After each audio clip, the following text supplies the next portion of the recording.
He's an artist, author, and executive director at the Eckstein Cultural Arts Center.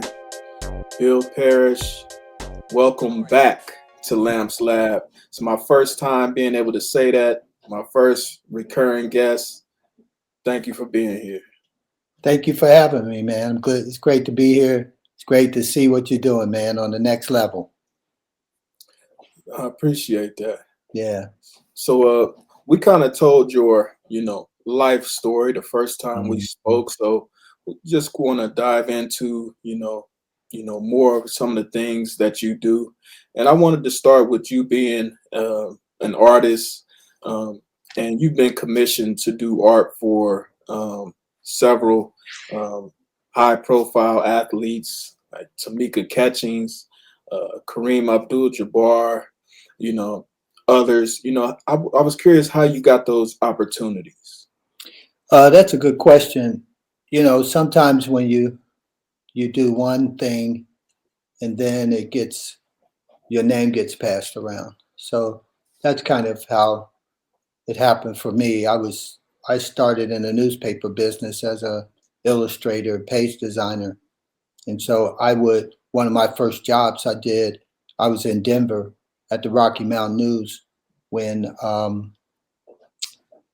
John Elway came, and they did, you may be a little too young to know when they do special sections for high school, college, and the pros. Well, out in Denver, they did a whole special section for the Broncos.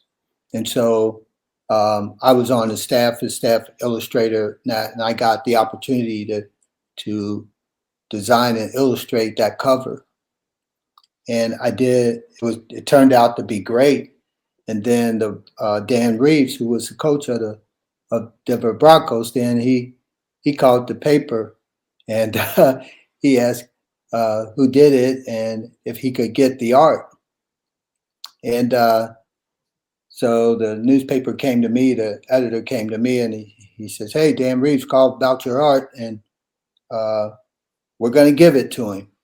And so they did. It was property of the newspaper. I mean, I didn't get any money for it, but it was the first opportunity that I had to do some sports arts and big, in a way where you're working with the NBA, and that the next opportunity that I had was in '89 when Kareem Abdul-Jabbar retired, and he was doing his retirement tour, and the Indiana Pacers called me. They were looking for a suitable gift to give him because some of the other teams were giving him certain things, and they commissioned me to do a piece of art, a big piece of art, like it was 6 feet, 7 feet by 5 feet or 4 feet, and they gave me. This was 4.5, almost 5 months before they were going to actually do it. At the time, I was living in Fort Wayne, Indiana, and so they brought me down for the weekend, and they had it all full court. It was packed out, Market Square Arena, and I'm sitting on the bench, sitting between Jeff Lamp and who else was, I forget who else was sitting but everybody on the bench was tall. I mean, I think Lamp was 6'6". He was probably the smallest. So it was on ESPN. For full court, they opened up, they unveiled it, and I'm standing there between Kareem and Herb Williams, they were both 7 footers. So that was when that happened, it suddenly opened up some doors for me in the NBA. Now I'm doing stuff for football and doing some things for basketball. Then I got a chance to do some branding stuff for the Philadelphia 76ers when Allen Iverson was there. Cleveland, the Cavaliers, and that. So, and then just recently, like when the the Fever called me to do the piece for Tamika Catchings when she was retiring. They had found out that I had done the same thing for Tina Thompson when she retired in Seattle. So all this is quiet. Like this is the first time I've really publicly talked about it since you asked the question, because most people don't know, like as an artist, they don't know like what you do. That was just something that wasn't how I made a living. That was just opportunities that I had to do these commissions and meet artists and meet like I got to hang out with these people like Kareem. The piece I did for Kareem, they sent it to the Smithsonian Institute in Washington, and it was there for 2 years as part of an exhibit and that they had set up for him. So I've had some real opportunities that have been like my life dream over and over again, and but I don't talk about it. It's just kind of like, maybe one day when they're talking about my legacy or whatever, they'll see, Google me and find out all this stuff that I've done that I don't, I really don't talk about. Occasionally, I'll post something on social media, but like I just finished a piece for a Bengals piece. It's called Triple Threat,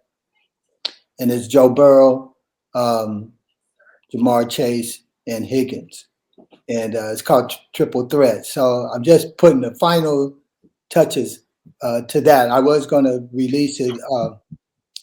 Skyline was going to produce it, and they were going to create limited prints to give to customers, and just kind of as a giveaway. But Joe got hurt, so it kind of, it's kind of like, okay, well, let's just kind of hold off. Well, it giving me some time to do it, and so I'm almost done putting the final touches on that, and then we may, Joe may come back, and then we'll be able to release it. If he doesn't, then I'm gonna probably offer it to somebody to buy, to offer it on Facebook. Somebody can, to buy the original, or I may make prints. And, I'm not sure right now what I'm going to do, but I'm waiting to see what's going to happen with Joe Burrow, and then what Skyline decides to do in the meantime. So yeah, so that's a lot. I mean, answer that question. I've had a lot of opportunities in professional sports to design logos, to branding work, paint. Like I've done Kobe. I've got a portfolio of the work that I've done. If I knew we were going to have this conversation about that, uh, I would have probably sent you some stuff that, uh, yeah. So Okay. And so I talked to Greg Stokes, and he played for the Sixers, and he was on a team with Moses Malone and Dr. J and Charles Barkley and Mo Cheeks. And he said he was like a kid in the candy store. And I wonder, with you being around some of those top high profile athletes, just what it was like for you as a sports fan, and seeing those guys play, and now you're sitting there with them, hanging out with them, like you said. Just what was that experience like? yeah, it was. I've never really been starstruck um, because I see athletes as people, and so one of the big things in my life I wanted was that came true was when the Pacers commissioned me to do that piece for Kareem, and I got to hang out with Kareem. I mean, before all that, and I spent almost an hour and a half with him, just me and him, and we didn't talk about sports. We talked about a lot of stuff. He had an Oriental rug collection that was fantastic. But you have to really understand, appreciate the person, their intellect. A lot of times, like what they do outside of sports is what I'm more interested in than what they're doing in sports. I can tell you your stats, and we can talk about a game or all that stuff. I didn't want, I don't do that with the athletes that I have relationships now with. I've spent a lot of time with Ted Karras of the Bengals. We don't talk about sports. We talk about whatever they're doing, that's community. Or Kareem, he was very interesting because he had lots of things like jazz and very philanthropic, very much collecting things, and he was excited that we were talking about that, something other than sports. And so that's kind of the way I see them. And I think my relationship with athletes is maybe a little deeper because of that, because of what we can talk about. And I'm always interested in the things that they're interested in to kind of just know, who are you behind that? Because people tend to see athletes a certain way, and I just see it as that's their job, and that it's not going to last a long time. But when you finish your job, then what's your passion? That the most of your life you're going to have to live out. So that short window of professional sports, it's like that's not much to know that. Okay, what are you going to do with the next 40 years of your life, or the next however long you live? If you play to 30 or you play to 35, it's like that's half of your life. That's all. Then you got the other half of your life to live. So I just hang out with them like they're regular people, and they see me that way, and they see like I don't. And so I think I have more authentic relationship with professional athletes because another example, when Dan Wilkinson was here, Big Dan was here, and I was doing work for their agent, Management One, and he had Michael Strahan. He had he just had a bunch of that, but Dan Wilkinson was one of them. And so he introduced me to Dan, and Dan was young, and so I could hang out with Dan, and Dan trusted me enough that he would ask me to watch his house for the weekend, and things like that. And I come over and hang out with Dan. He's going through a lot of stuff, just as a kid, trying to grow into being just 22 years old now, number one draft pick and all of that. And so he had a lot of things. So his manage, I saw that. So I asked the people who are managing him, his agents, say, hey, he needs somebody to hang out with him otherwise. And then, so I got in to build a relationship with Dan. Dan would always say, hey, you can use my house if you want to. He had a big pool and had all this stuff. And I'm like, man, I'm not on all that. I'm just I'm just here for you. But he would offer me, hey, you ever do anything? You can use my pool. You can do this and this and that. I never did because, and he really appreciated me because he knew, I didn't want anything from him. I just wanted to be able to support him and encourage him, in the sport and the demands that sport has on these guys. It's so yeah, that's some more of the sports part of this. And I throw that in because this is the first time I've ever really talked about, you've asked that question's been asked, and then I get to talk about the athletes and their life aside from the sport that they're in. Right. And you're also a musical artist. Play some acoustic guitar, and some years ago you put out a musical project CD. I'm just curious, what went into that, and what made you want to do that, and yeah, kind of what was the inspiration and why you did that. Yeah, that's a good question. I mean, that's a very again, it's a question that I don't really get to talk about a lot. But in 2001, I went to Atlanta, Duluth, Georgia, which is a suburb of Atlanta, to a big church called Perimeter Church, probably about 10,000 member church, and I went there to be their communications director. When I got there, they were heavily involved in missions, and so I got involved outside of my job as communications director, and I was responsible for aligning the ministries and strategic plans and all that sort of high end stuff. Just kind of bringing everybody in under the and creating an identity and sub ministries and all that sort of stuff.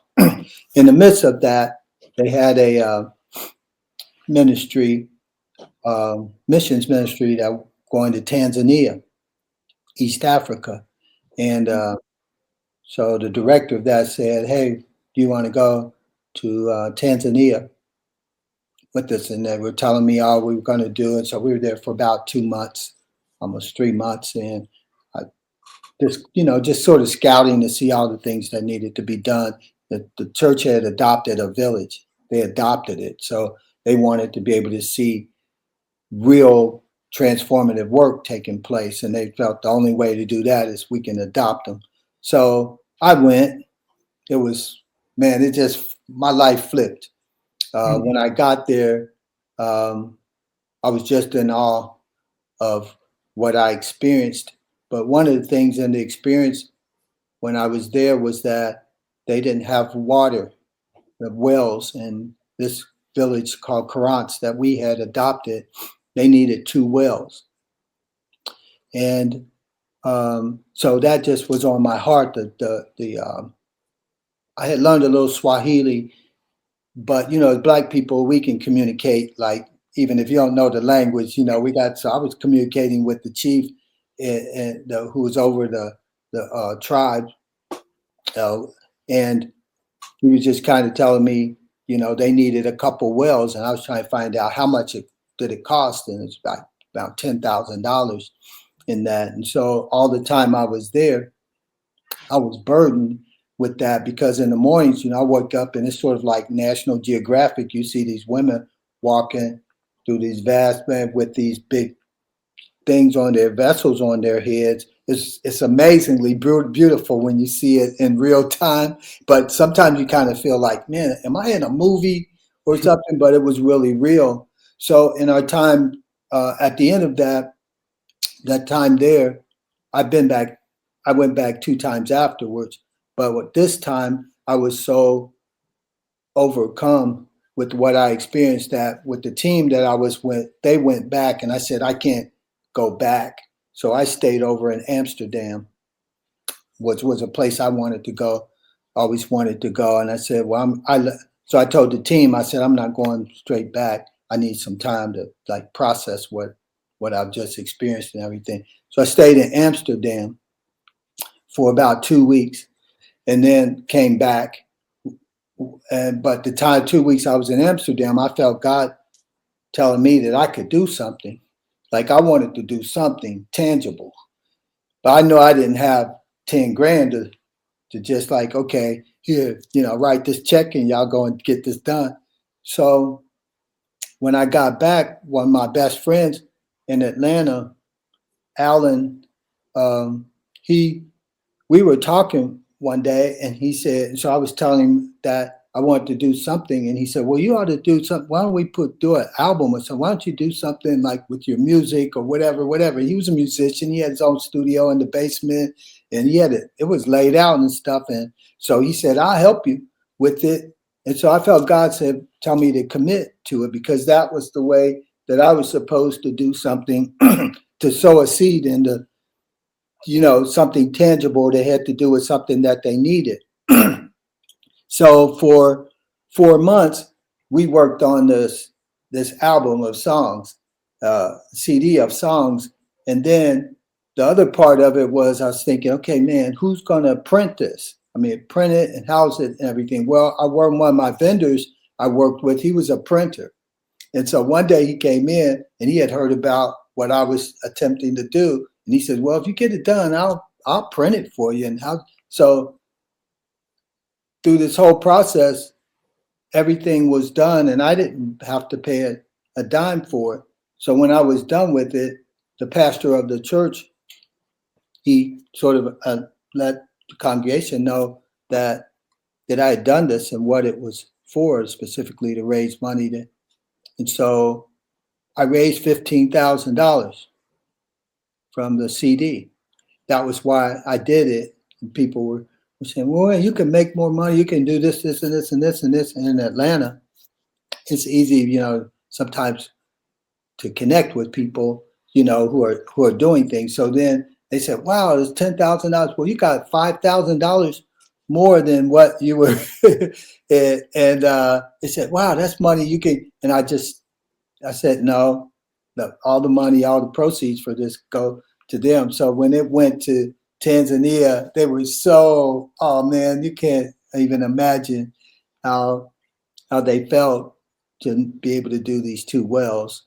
And I felt like I had just done what God told me to do, and that's why I did the CD. And I still now I listen to it every now and then because I felt like God gave me the songs and He gave me the people. He sent the people, and I didn't know how I was going to do it. And God just said, "Well, if you commit to doing it, I'll send the people." And that's the same principle that I have now in doing the school and doing the things that I think God said. I said, if you just commit to doing it, then I'll send the people. And that was the first example that I had of not having the resources to do something, but committing to it, and then God providing what I needed to get it done. So it's a very powerful thing to uh, come into real knowledge of who God is and how He operates. And He told me after I was there in Tanzania, and my team, they, they didn't really like that I was staying. They wanted me to come back, and I told them I wasn't going to come back with the team. But I couldn't experience that and then go back to my everyday life, of seeing that and then not having time to really process it and then allow God to tell me that I was what I'm supposed to do as a result of that. So we went back a couple other times. I've been there maybe 3 or 4 times, got the orphanage and, goats for widows and all that stuff, really sort of the arms and legs of Jesus kind of stuff. Like, uh, we be at church and the offering would be a goat, chickens and stuff, and they would be gifts to us. And we get in this Jeep, and I'd be in the back of the Jeep, and I got a goat like right. It ain't not enough room. It's 3 people, 4 people in there. We got a goat and some chickens flying around. So it was kind of bizarre thing, but I really felt like God did a lot to show me uh, then that you can do something, and if you commit to doing it, I'll make it possible. And that was really the first time that I really saw God do something beyond anything that I could even think that he would do. But I know He said, I realized that, well, you committed to doing it, and you can't do anything or begin a process with God unless you commit to doing what you feel or what He's told you to do. So, and that's where I am today. It's not really, I'm talking about that 20 years ago, um, but it's still the same way now. Like I had to commit to doing the school. I had to commit to doing this Underground Railroad walking tour. And then once I committed, then He walks me through the process of giving me the resources to get it done. So, yeah. Yeah. So when we last time we talked, I think it was not sure 2021, maybe 2022. Yeah, But 20. the last time you were in the midst of the fight for the Eckstein School, and since then you have acquired the building for the Eckstein School, and I was wondering the process of finally getting that building and your plan to get it up and running how you wanted to. Yeah, I think sometimes, and I'm saying this for the benefit of people who may be listening, that um, sometimes if you really want to do something significant, or God will tell you how significant and it's going to take a while. And if you don't have patience, then you're probably going to implode at some point. But I think part of my life journey I acquired patience in this process of of how people operate. And I'm not a person who gets angry and says things out of anger. But 8 years of kind of going through this process of acquiring a school that I thought I was originally going to get for $1, it can really sort of bend on you. And you got a board of people who are really upset about the process. But I know that God told me the same thing, that when I committed to doing the work at to for the wells, that you commit to the school, and I will, you know, provide what you need. So I've gone through that process. The process is more important than getting to the end of it, because God's building something in me to let me understand that uh, your confidence is in me. And if this is going to get done, it's going to be through me. And I've seen that. So I'm not in a hurry. I'm never in a hurry when I know God's process and what he's trying to do, that I've got to walk through it as he's told me to do it. And I can't listen to people, what they think and all of that sort of stuff. It just maintain focus on that. So we get to school, um, and right after we get to school last year, the Cincinnati Preservation got the school for us, gave it to me. And right after, 2 days after that, some kids and young people broke in and graffitied the whole school inside and out. And it's right after we were celebrating I just signed off the papers and stuff at Cincinnati Preservation to get the building. And that happened. And so I'm looking at it, and I'm just kind of like, oh man. Well, that night, Channel 9 came out, they did a story on it. It ran that night, and Ted Karras of the Cincinnati Bengals happened to see it. He had a 6-month-old daughter at the time. He was putting her to bed, and he usually doesn't watch the news. Say, hey, I don't watch the news. But that night, he saw it. He called the station, got my number, and he called me. And he was saying, hey, it's Ted Karras of the Cincinnati Bengals. He said, hey, I saw your story. He said, hey, I'm going to come out. I want to come out and see that tomorrow after practice. So I was thinking, I thought it was one of my brothers playing a prank or something on me, because, we do a lot of pranking, and sometimes it can be cruel, but you know how guys are. We do dumb stuff. But I realized that it was him and he was serious. Next day he came out, and he was pretty disappointed about it. I mean, that's the one way I can describe it. It was more than that, but I think he showed his disappointment. But then, in all of that, I learned that he had a construction company, a Paradigm Construction, and he made a commitment to making sure that it gets done. So I think how I saw that was just this incredible way that God works when something bad happens. My experience has been they use bad stuff and good stuff. It's like he takes bad stuff and makes it good. So this happens one day, and then the next day here Ted comes and that. And so what ended up happening was I got this infusion. He brought the whole offensive line, 2 guys on defense. We did a cleanup. They brought food in their food trucks. He brought this group of special needs adults that to work. I mean, he did all of that, just brought it on. We had a great celebration and everything. And so, but then we had to last October, when we finally got to the cleanup and doing all that, we had to take 6 months to get conditional use. So there's a processes that you have to go through. And people say, well, when are you going to start on the school, or when are you going to do that? And it's like, there's a process that you have to go through.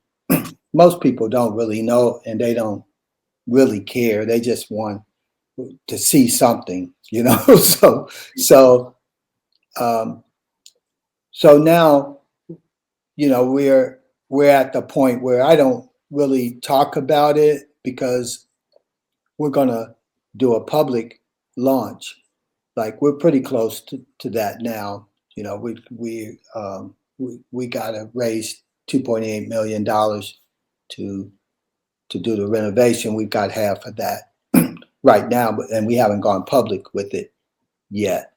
But the thing that I want that's really important is, to me, process. I'm a very much a process person. So I go, I stick to my process. I don't let people move me off of the process that I need to. That's clear of what we're doing, and I don't try to talk to people and tell them what I'm doing.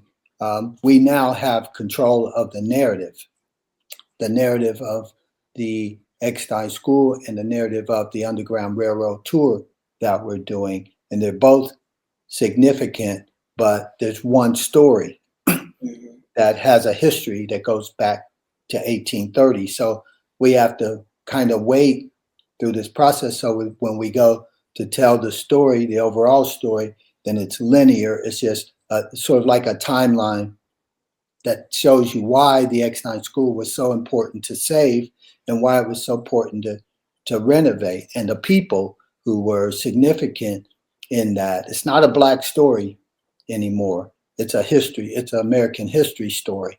So sometimes you have to really use the media, what I've done, to tell the story. And then now I've gotten control of the narrative.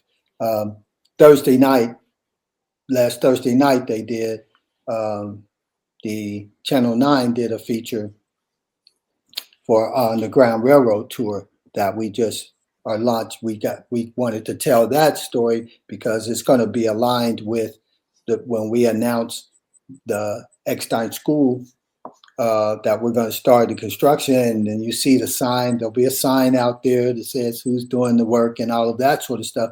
But we got to make sure that the clarity on the communication, that we have that in place before we start talking to anybody. Or so we decided we're going to make a public announcement as the first thing that we're going to say, because that way then you get all of these, you know, people start talking when uh, they don't know information and they're trying to get it, but then you can give them information that you don't know. If you don't understand communication and you don't understand certain things, then you can tell people things and then they start talking about it, and the next thing you hear it back and it's not anything like what what it's supposed to be. So what I had to do was just pull all of the communication in, and I don't talk about what we're doing at all.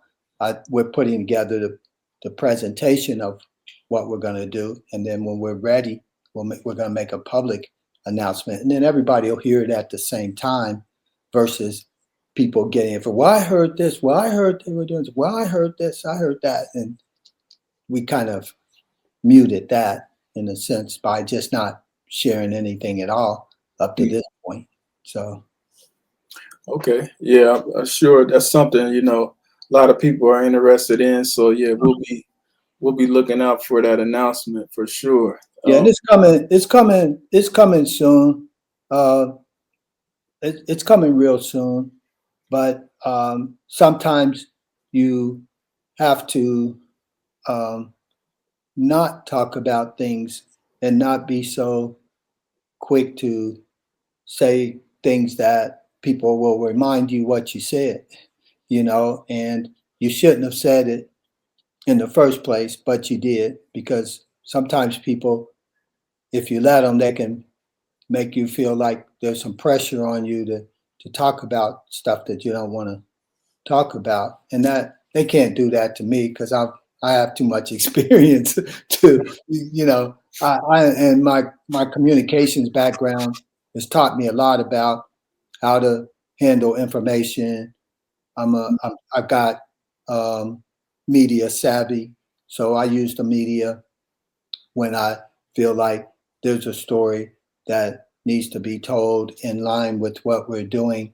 So I use the media to be to be my voice. And so now I've built this credibility. Like at first with the Underground Railroad tour that I was doing, we were planning to do, got a lot of pushback that, well, you know, well, there's not enough proof to, or, how certain things people say, well, we need this and this and that. And I never clapped back at or never responded to the people who were saying that. But last year, a Father's Day, right, the Sunday before Juneteenth, the Cincinnati Enquirer ran a full-page story. The whole front page was a shot inside of an Underground Railroad tunnel in Glendale, and they did a 4-page feature inside, 2 facing pages. I developed a graphic for them and all of that, and it ran a front page. People tried to stop it. They tried to stop it when they found out the story was gone. But it's hard when the media does something and they're not going to put it out there without research. They're not going to print something that's like that without it being researched and them following up on your information. I spent 2.5 months with the media providing them with the proof and all that stuff that they needed to do the story. And so they realized that it was real, and and they ran with it. So now my credibility, once that happened, and then it ran nationwide. It was in Indy paper, it was in Columbus, Cleveland, Nashville, Greenville, North Carolina, Richmond, Indiana. It was on front page news, and that. So sometimes it's best to just keep doing what you're doing. You don't have to clap back at people, and you don't need their approval. Well, if you do need their approval, get the approval from the people that you need to get it from. But if you don't need people's approval, then don't act like you need their approval. And then they'll realize, "Dang, he act like he don't need our approval." I don't. So, but we act like that a lot of times. They say, well, have you talked to so and so? Have you talked to this? It's like, no, I don't need to talk to them. I did an exhibit in Glendale this past February, and I just told them at the Glendale Historic Preservation Museum. I just told them what I was doing. I didn't push it through them like approvals and everything that I needed. I funded it, I produced it, and I live in Glendale, so they had to give me the space to do it. And so that's sometimes I try to help people do. I'm fine with getting permission from people that I have to get permission from, but I don't walk around acting like I need permission from people to do something that I don't need. If I'm producing it, I'm doing every aspect of it. I don't need you to produce it. I don't need you to do certain things. So you'll find out, if as you're producing this show, you'll find out that you won't want to compromise certain things that are important to why you're doing what you're doing. That's going to separate you from the pack. Well, that's how I've lived my whole life, basically, is not trying to be different, but knowing that I am and being comfortable being who I am and walking and acting like and acting like I'm different. And then with the confidence that God is leading what I'm doing. So I don't have an arrogance about what I'm doing. I know that I've only been able to do what I'm doing by the grace of God and what He provides and the people He sends and all of that. I just recognize it and say, okay. But I think actually for me, I feel like I'm in my life purpose right now. I'm doing what I was born to do, why I was put here to do it. And I learned 8 years ago that my real purpose was not about me. It was about the contributions of the people who went before me and made the real sacrifices. My parents, my grandparents, a bunch of other people in our community, everything. And so part of my job is to document what they did and make it visible. In the school, I wasn't trying to come back to Cincinnati to do that, but it became the thing that I was supposed to. Now I understand completely why I'm doing it, and it has nothing to do with the school building. So it's like, so for you, like what you're doing, your passion's gonna drive you. I mean, I'm people say, man, you're busy all the time. I'm operating in my passion. And that's the energy that I have to just stuff so much things get done. And I just kind of go, man, I don't know what people do who actually just work, because passion will get a lot of stuff done and you'll be surprised, like, man, how did all that stuff get done? We're passionate about it, and you're passionately pursuing something. You don't know what it's going to actually become, but you're in it, and that's kind of where I am now. Even at this stage of my life, this is the most exciting part of my life that's ever been, because I'm here doing, I know what I'm supposed to be doing, and my focus is, you know, it's a very good focus, not so many distractions to try to, because you're so divided trying to do other things. So yeah, but if Ted Karras, him coming along and being that person, being such an advocate, and now he's my champion. I mean, him and Paradigm Construction. I couldn't have known that they were going to come. I didn't know who the construction companies were going to be. I had bid it out to people, and they were obnoxious with their numbers and stuff, because they really didn't want to do it, or they wanted to do it and felt like there was a lot of money that they were going to get from it. And Ted came, and God sent Ted.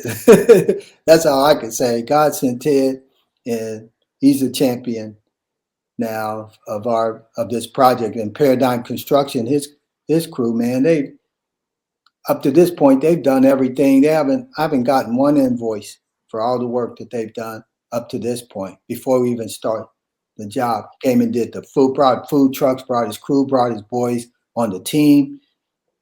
I didn't ask me for one thing. You tell me that ain't God. I'm like, I'm not playing in this. I'm trusting God for all of this. And he's shown me so far that, and that's what I want this process to be, that I've gone through to just get to this point, is that there are many times that I could have just said, the hell with this, man. I'm not dealing with this BS. I'm not dealing, how we get to that point. And I couldn't, my board get frustrated and stuff.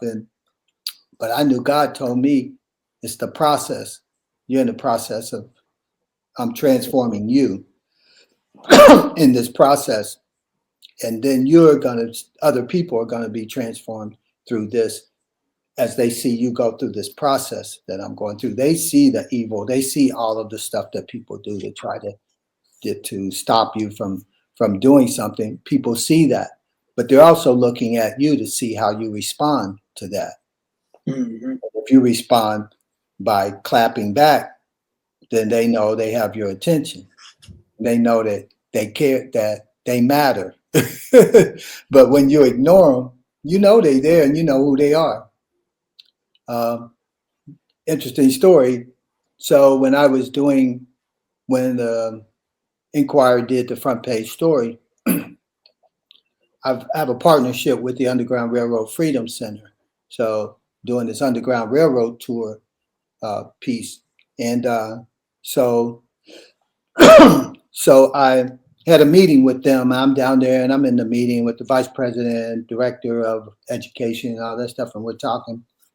So a lady walks in and she says, hey, I've got a bunch of calls and emails from people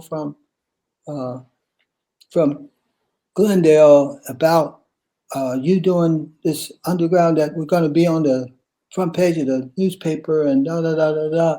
And then, so she had the emails in her hand. she had made copies of the email, and she asked me. She said, "Well, here are the emails," and I said, I don't need to see the emails." I said, "I know who the people are." Like I don't need to. I just laughed. I said, "I don't need to see the emails. I know who the people are." And so I think sometimes I say that because, when you're attempting something great for God, you're gonna have people who are going to try to stop it.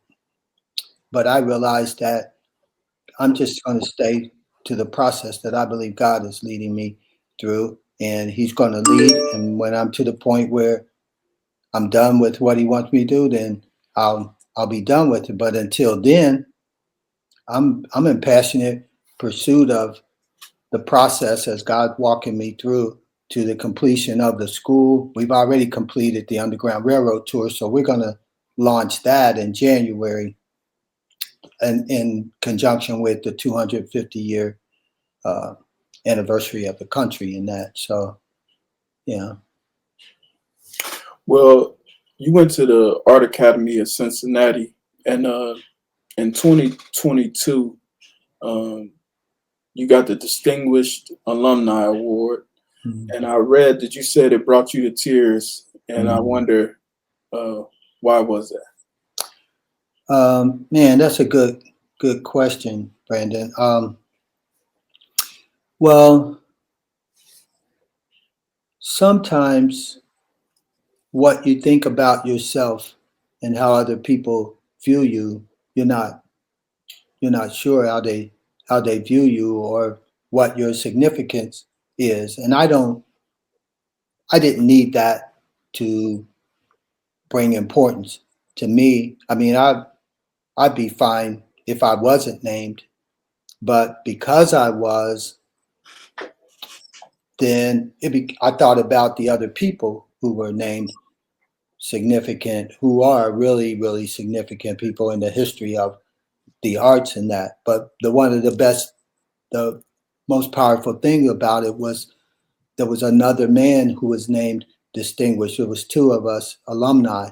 Noel Martin, he was the designer for the Cincinnati Art Museum for years. He designed all of their everything, booklets and promotional stuff, all the stuff you see when you go there and stuff. He designed it, phenomenal designer. But when I was a student there, I used to go to Noel's office all the time. I used to get out of class and go and hang out in his office, and he'd be in there working on stuff, and he let me work on some stuff. Sometimes he'd give me a little project to work on and stuff, so I get some practical experience. But he listened to jazz all the time.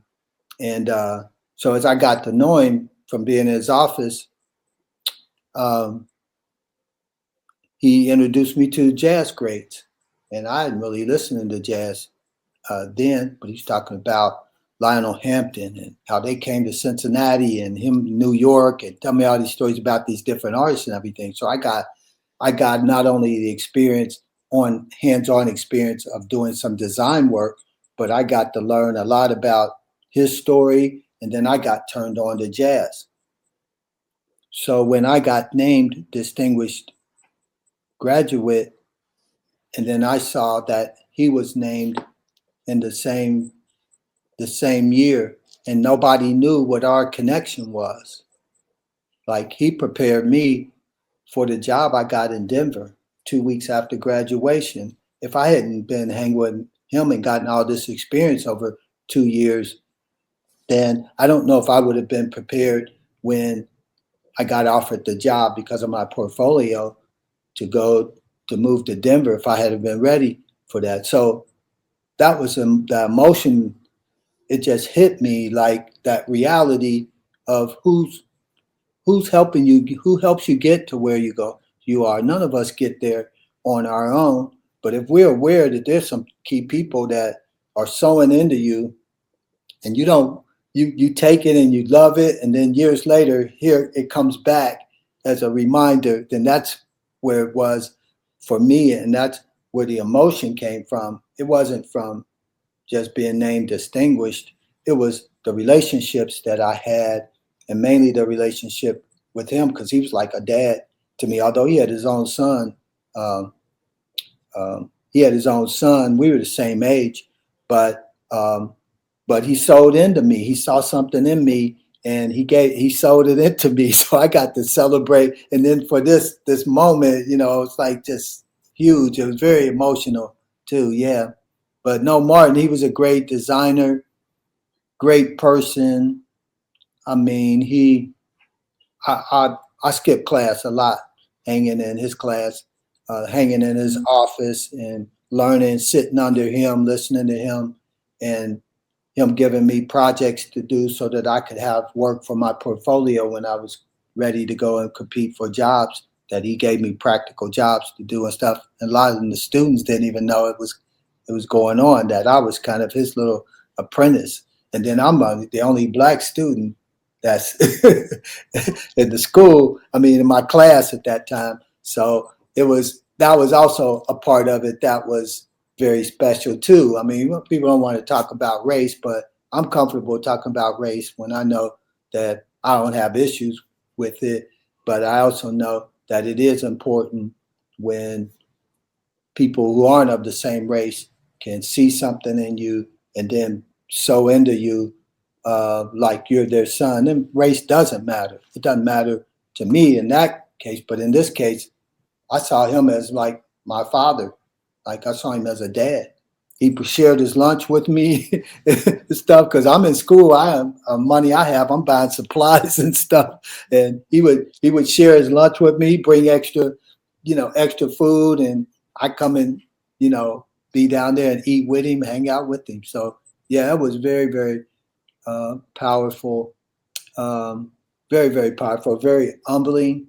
But what also happened out of that, I was just named to be on the board of trustees.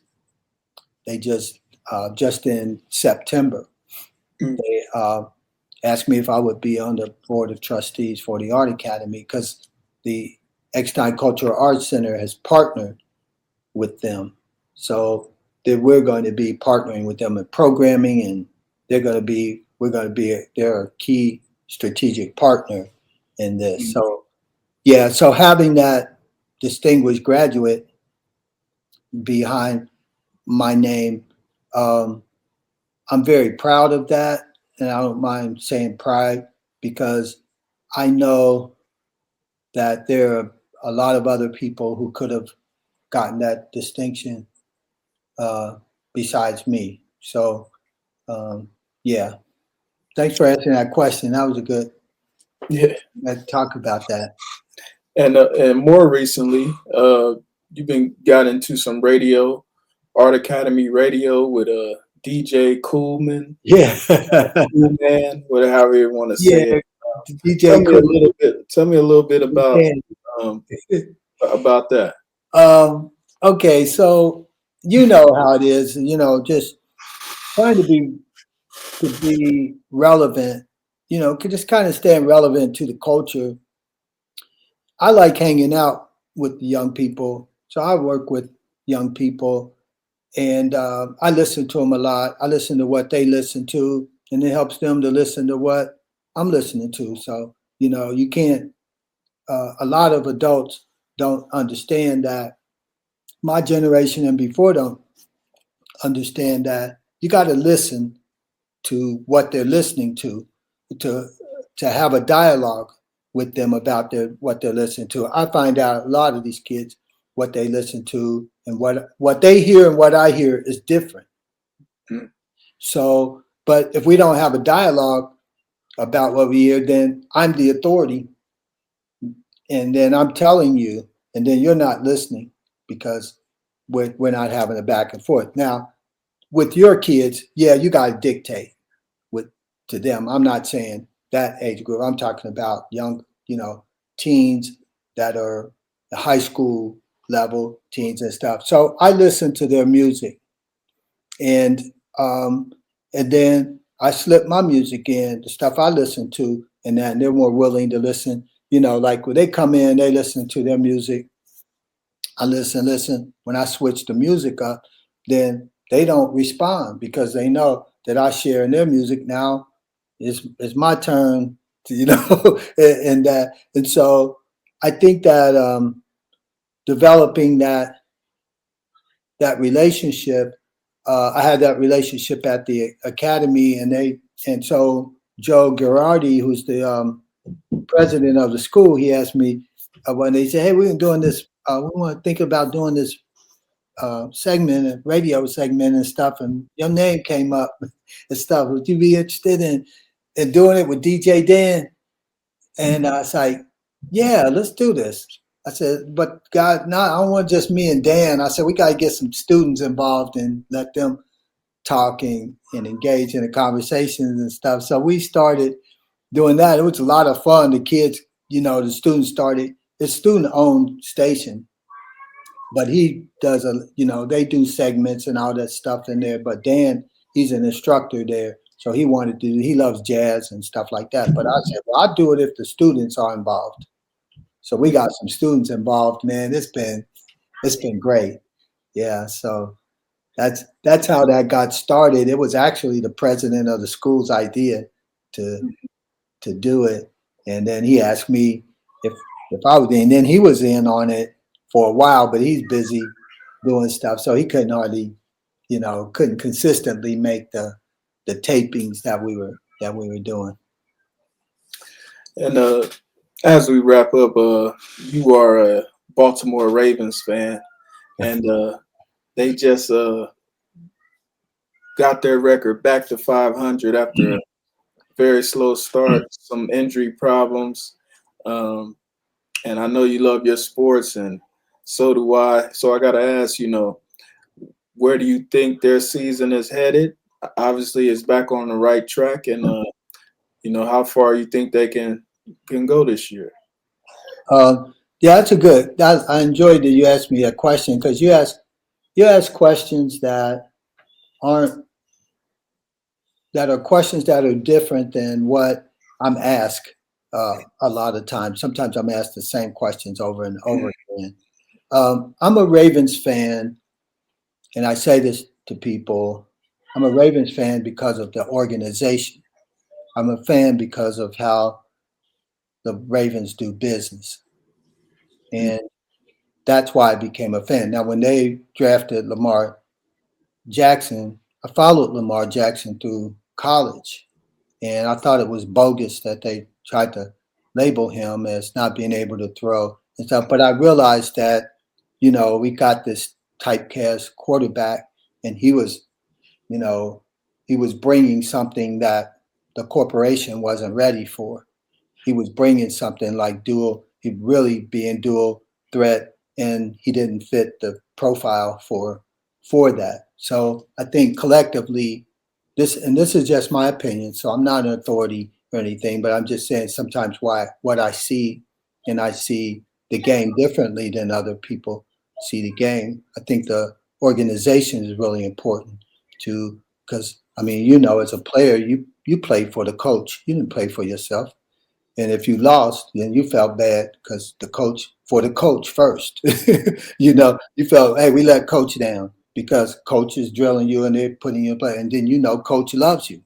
So you have to feel that to have the passion to play, to win and to ultimately win. But the Ravens organization, when they drafted Lamar Jackson, I said, okay, he's going to get an opportunity in this corporate environment that we call sports, that he was a victim of how the system works. But hopefully his reality is that this is how, just because you're a really good player and just because you're this and that, doesn't mean you're going to get the opportunity. You're in a company now.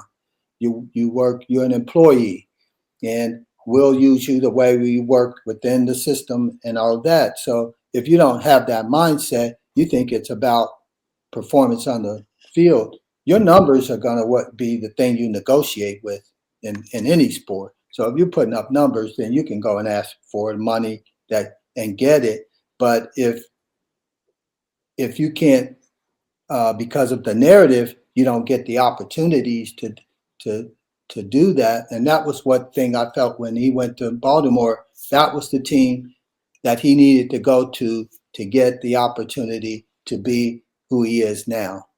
So I'm a fan of different uh, teams and players and that, but particularly Baltimore because I hear the players talk about that organization, even the ones who have been, um, had to be released and all of that. And nobody leaves that organization saying negative things about them. They talk about the brotherhood. They talk about, how the organization from the top really treats them.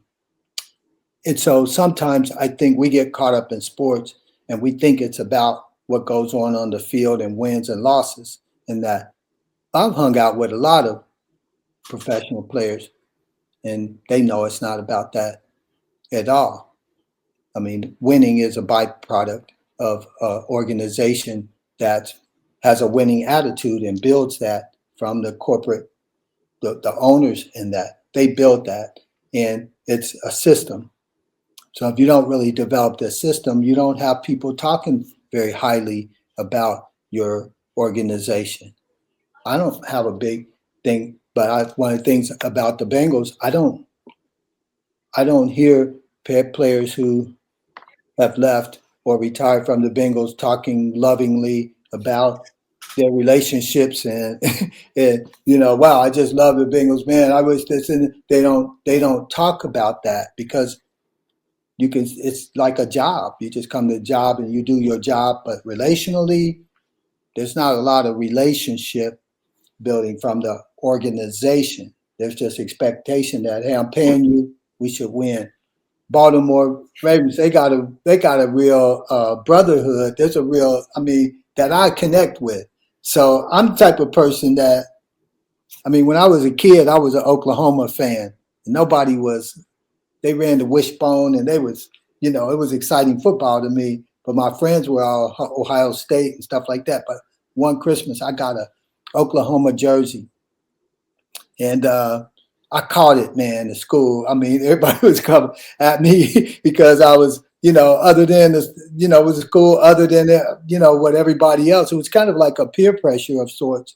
But now I'm sports wise, I'm really about organizations. And then when people are talking about things like losing games and blaming and all of that, I don't get into that because I think, for example, with the Bengals, most people don't know, like, well, they got a new defensive coordinator this year.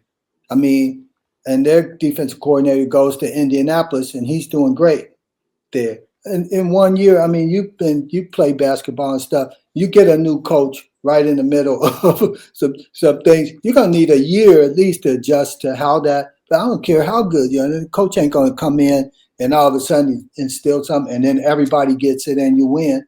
I mean, look at LeBron, and then when he was chasing, when he went to down to Miami, and he with Bosh, and they couldn't. They needed more time. The first year they couldn't win it all. They needed time to learn each other. So the defense here was just kind of, you got a defensive leader and confidence in that, and now that person's gone, and now they think, well, why's the defense? And well, communication wise and all that, they were together, and then you lost three guys on defense. You lost three guys, three key guys in the middle of this whole thing. But people want wins so bad that they don't have any real sensitivity about the organization and what happens within an organization that builds team. So um, so I have a different take on it. I don't have very many conversations about sports because I'm an organizational guy, and some of these teams I wouldn't want to play for just because they're not. It's not a good organization. The Baltimore Ravens are a great organization because of what the players say about the organization. That's why I'm a fan. And then I'm seeing Lamar Jackson, who's going to, short of Brady. I don't care what he does. Brady ain't gonna never be out of space. But Lamar Jackson's going to be the greatest uh, Hall of Fame quarterback that the league has seen, and the game's going to change because he played it, and that's what I'm all about.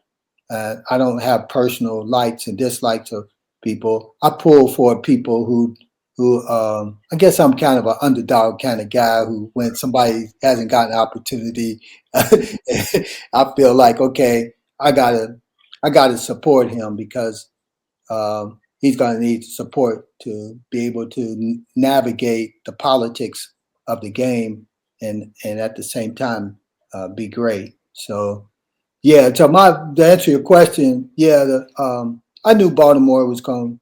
I knew they was going to come back. They had a lot of injuries early, defensive injuries and stuff, and then Lamar got hurt.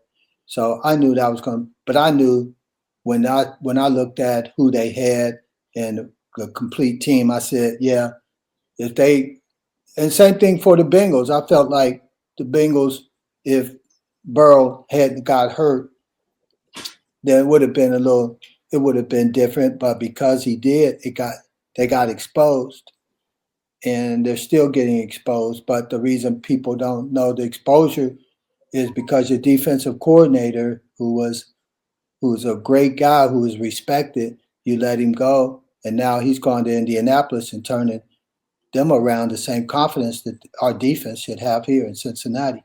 But nobody wants to talk about that because they don't really understand the game and how it works with coaches and stuff like that. Like a lot of these teams, like you play for the same coach, and that if they, you got two or three different coaches, and you got to learn the way they do things and stuff. It takes a whole year to do that, at least a year.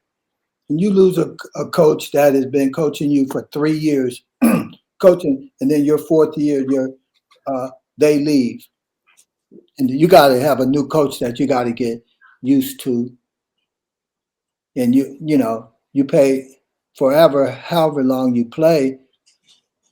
It's going to be getting used to how he runs the team, and you may play well in spite of that, but I think that good coaches uh, make teams, and the players will tell you that.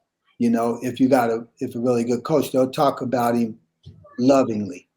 Not like he's a coach, but yeah, I got a relationship. I don't feel that with Cincinnati's team. I don't feel like the relationship. It's just kind of like, for me, it ain't even what's going on the field. It's these players. Like, do y'all hang out with each other? And I don't say anything about that. The players that I hang with, but it's a sense that the camaraderie. There's not the real camaraderie that you need to be a team and all of that. It's not there. I just get a feeling and I don't know if anybody else, but I just get this feeling that these guys come to work and they do it, but outside of that, they don't hang together and build relationships. You know what I mean? Mm-hmm. So that's why I see that with the Ravens, that they do have a relationship, and I think that's probably the main reason why I'm a fan. So I hope that Yeah, answers the question. yeah, yeah. Well, Bill Parrish, man, I appreciate you for coming back on, Yeah, catching up a little bit on, what you've been up to, some of the things we didn't cover before. And yeah, I hope to, catch up with you again down the line and, see what else is going on when we get to that point. yeah, I'd love for you to be in on when we're about to start the construction and all of that. I really want to bring you in on that to be able to be more transparent about some of the things that are going on right now that I can't talk about just for the sake of, you know, controlling the narrative and the communication. I want to, you're the person that I really would want to talk to uh, about there, but the timing Yeah. is we got to get it to where it needs to go. But I want to make sure you know that I want to bring it to you. And, for what you're doing here, man, I'm excited for what you're doing and just the interviews that I've that I've been able to listen to so far. Um, Yeah, you got something cool going on here, and I hope you realize that um, your unique way of approaching this. I hope you maintain it because it's always the challenge to conform to certain things and that, but your uniqueness is what's going to separate you from the pack. And I think that's what we need now, a balance of the discipline, but somebody who can do some cool stuff and get some cool interviews that nobody's thinking about. And you've done that so far in my mind. So I'm following you, man. So thanks for having me though. I appreciate it.